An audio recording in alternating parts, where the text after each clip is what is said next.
ایک بادشاہ تھا، وہ سمندری سفر میں روانہ ہوا تو ایک غلام اس کے ساتھ بیٹھا. تو جب وہ کشتی ڈولتی تھی، ہچکولے کھاتی تھی تو وہ چیخے مارتا تھا، تو کشتی والوں کا سکون برباد ہو گیا. ایک دانا شخص تھا، اس نے کہا بادشاہ اگر آپ اجازت دیں تو میں اس کو چپ کرواؤں. اس نے کہا یہ تو کمال مہربانی ہوگی. تو اس نے دو نوجوانوں کو کہا کہ اس کو ذرا ہاتھوں سے پاؤں سے پکڑ کر کے پانی میں غوطے دو. تو اس کو پانی میں پھینکا، جب وہ ڈوبنے لگا نکالا اور کشتی میں بٹھایا. وہ چپ کر کے بیٹھ گیا، اب کوئی چیختا نہیں ہے.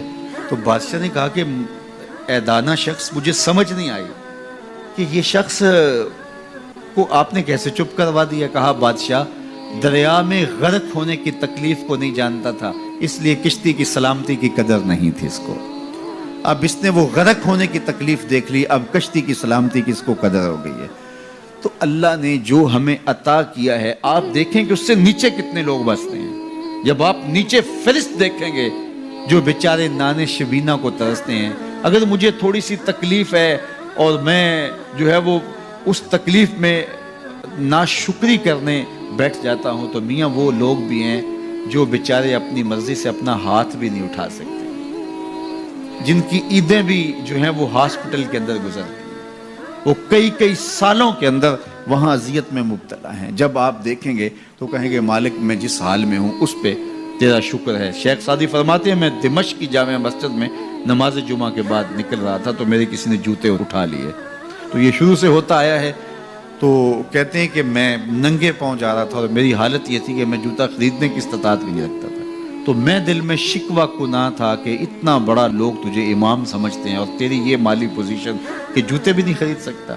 تو آگے میں نے دیکھا ایک شخص تھا جس کے پاؤں ہی نہیں تھے اور وہ رینگتا ہوا آ رہا تھا. میں فوراً سجدہ ریز ہو گیا، مالک شکر ہے تو نے پاؤں تو عطا کیے، جوتے آج نہیں تو کل نصیب ہو جائیں گے. تو جو میسر ہے اس کی قدر سیکھو، جو میسر نہیں ہے اس کی جلن میں اپنے آپ کو جلانے کی کوشش نہ کرو، تو زندگی سوکھی ہو جائے گی. یہ ضابطہ میرے حضور نے دیا. انظروا الی من هو اسفل منکم، اپنے نیچے دیکھنے کی عادت ڈالو، تم سکھی ہو جاؤ گے، تم پریشان نہیں ہوگے.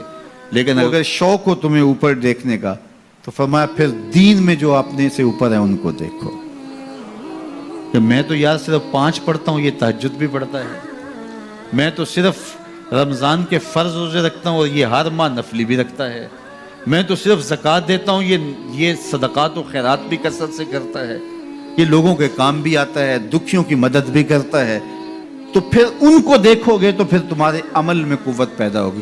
اوپر دیکھنے کا شوق آ جائے تو دین میں جو اوپر ہے ان کو دیکھو، ورنہ نیچے دیکھو. نیچے دیکھو گے زندگی سوکھی رہے گی. اپنی مٹی پہ ہی چلنے کا سلیقہ سیکھو، اپنی مٹی پہ ہی چلنے کا سلیقہ سیکھو. سنگ مرمر پہ چلو گے تو پھسل جاؤ گے. تو زندگی سوکھی کرنے کا طریقہ یہ ہے کہ اپنے نیچے دیکھو اور اللہ کا شکر ادا کرو. پھر سنو، میں تو کہتا ہوتا ہوں یہ ٹینشن فری حدیث ہے.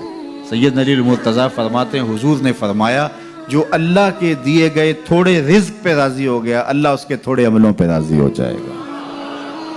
زندگی سوکھی کر دیتی ہے یہ حدیث پاک. تو جو اللہ نے دیا مالک تیرا شکر ہے. یہ تھوڑا کرم ہے کہ تو نے ہمیں انسان بنایا ہے، ہمیں فہم و ادراک کی دولتیں دی ہیں، ہمیں شعور اور خرد عطا کیے ہیں.